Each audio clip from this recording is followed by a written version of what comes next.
Okay. Hello po, Richard Balyar po, Fishing TV. Magandang araw po mga master.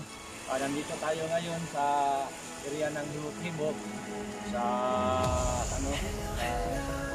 dagat ng Bulangon. Session tayo mga anglers, mga master. Ang gamit natin ngayon ay isang medium light mga master. Yan o, medium light at saka yung brand natin ay Megalodon.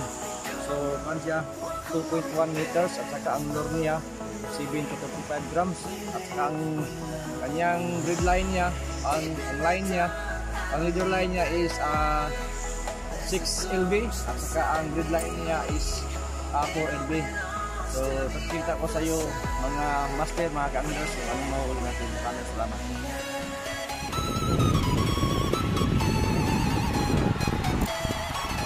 Wapo kayo ang mga kuwanan ni ba? Maganda ang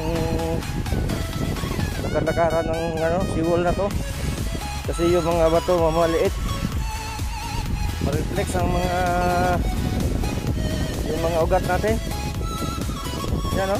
Ganda o. 1, 2, 3, 4, 5, 6. Yan o. Ganda. 1, 2, 3, 4, 5, 6.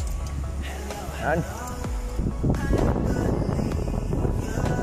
Maganda ang kanyang view. Ang reflex talaga ang mga bato dito. Pag mayroon kang sakit, tanggal talaga.